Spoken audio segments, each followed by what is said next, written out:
Hi everyone, welcome to the channel, and in today's video we are going to talk about everything that's wrong with my geotracker that we call Clyde.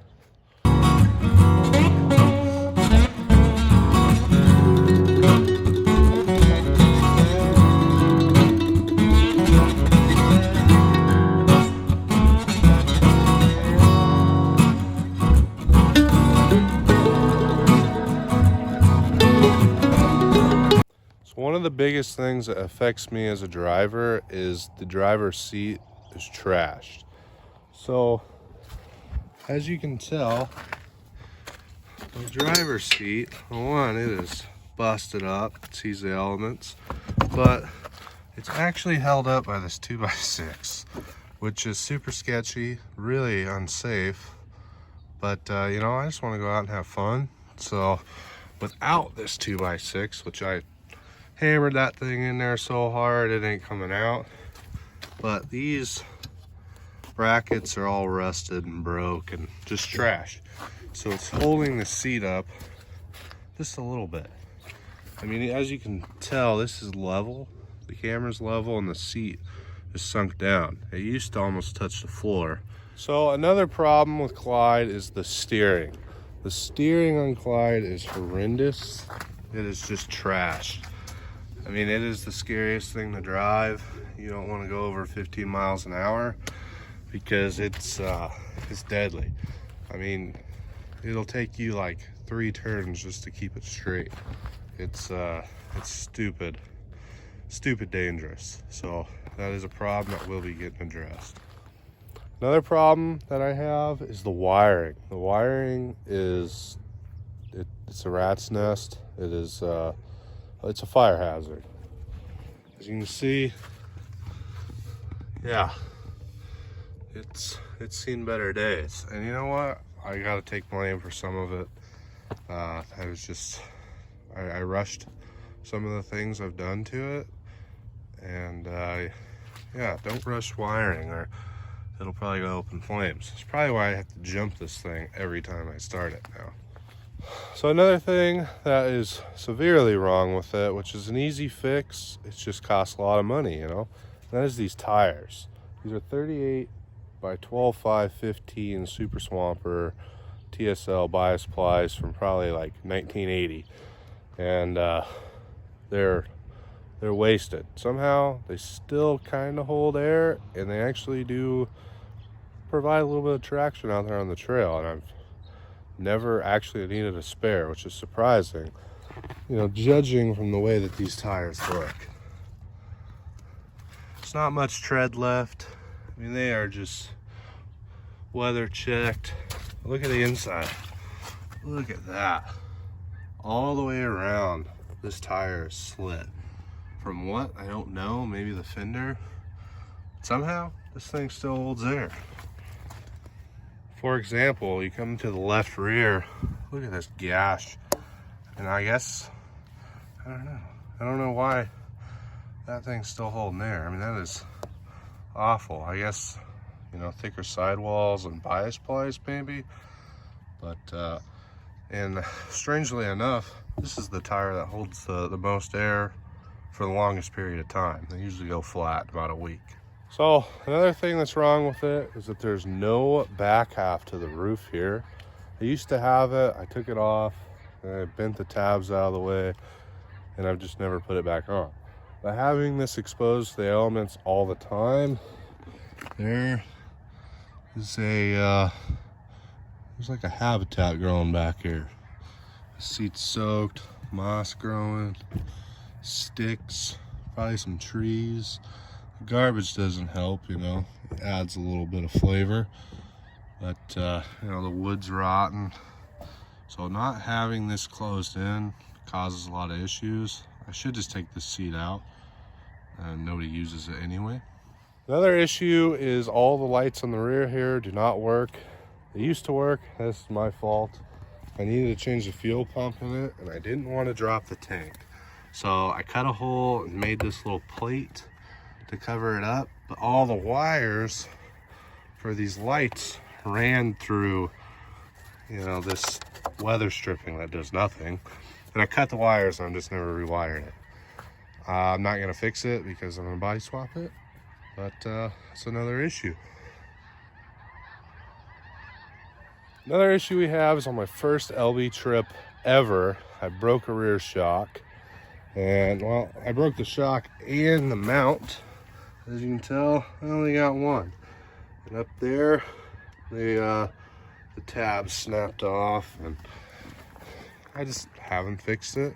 You only need 3 shocks anyway, right? Another issue we have is there's no tunes in this thing.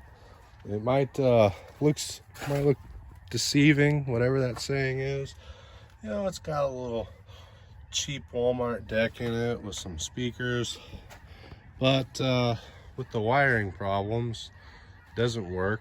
I think it worked periodically one time at Brown's camp. Not quite sure what allowed it to turn on, but it'd work every 10 seconds or so. Having those tunes was nice. A huge problem that I've had that I actually just fixed in the previous video, and you should definitely go check it out, was that I could not see out the windshield. This is a plexiglass windshield, and the windshield wiper just destroyed it. Now it's nice and clear after I buffed it. You can see through it. Super happy with the outcome. Another thing that is wrong with Collide is when I welded up this little stub shaft, I don't even know what you'd call it, for the quick disconnect. I welded it too far in to the column, so when I have the wheel on, my hand, it's hard to see, but when you're grabbing the steering wheel, my fist is hitting the windshield wiper switch, and that gets really annoying. Another thing I hate is I don't have a hood prop, so I just gotta find the closest stick to me. That's what's gonna hold my my hood up. Works pretty good, actually.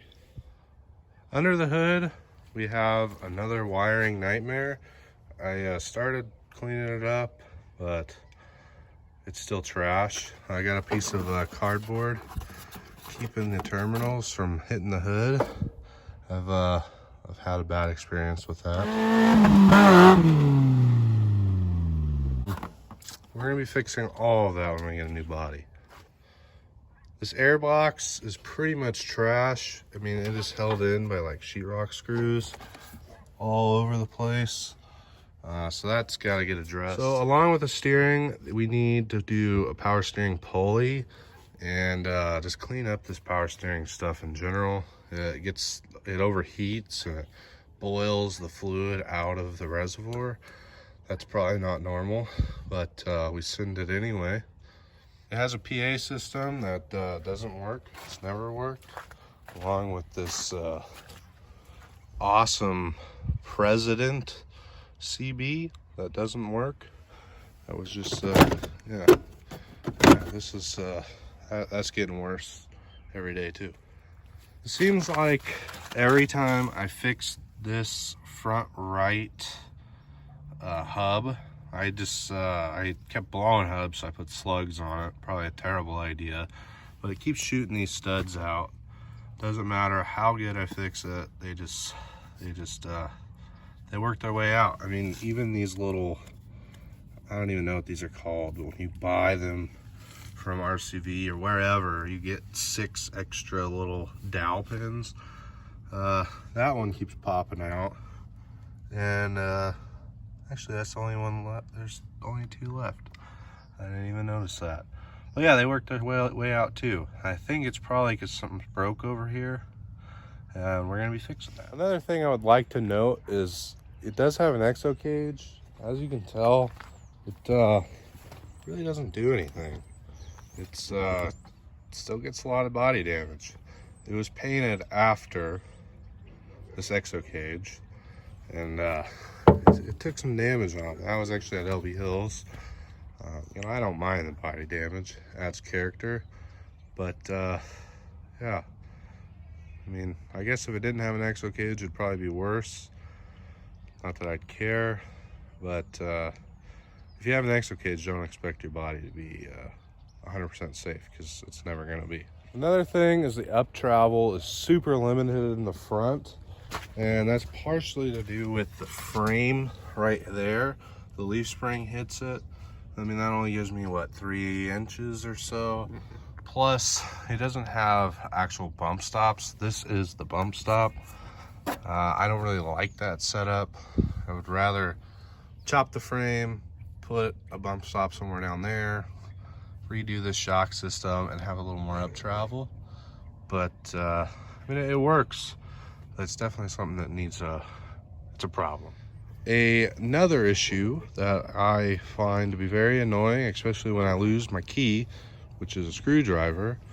The key got broke off inside the ignition. Can't get it out. So you just kind of stick the screwdriver in there, and it's good to go. Now you know how to steal Clyde if you really want him. You're probably not going to get far, because I'm going to hear it and chase you outside in my underwear. One thing wrong with old Clyde here is I think it's going to need some piston rings here soon. As you can tell, she's a little smoky, a little blue smoke. Usually that means some piston rings are in store. So the last issue I want to complain about is when it rains or gets wet, water will gather on the roof and it'll just fall off right onto your head. And that's very annoying. It'll even roll over the edge and right inside, and you get nice and wet. And it's so much fun. Oh, I just love it. And then it'll roll off this way and then in through off the freaking sun visor that, you know, actually I didn't even know I had sun visors. Anywho, it'll roll right off. Oh, it's freaking broken. Anyway, the water will just roll off right into your lap, and then it looks like you pissed yourself, and yeah, it makes for a really good time. So that's basically everything that is wrong with my geotracker, and we're going to be fixing all of that here on this channel eventually, probably when I hit the lottery. Thank you all for taking time out of your day to watch this video, and while you're at it, don't forget to subscribe and like, and you know, tell me if you see any issues that I might have missed. You know, I just go out and wheel it and do a little bit of maintenance to it. Really, it's been pretty reliable, but now I'm going to jump it because it's having a charging issue. I'm not really sure, and yeah, I don't know. Have a good one.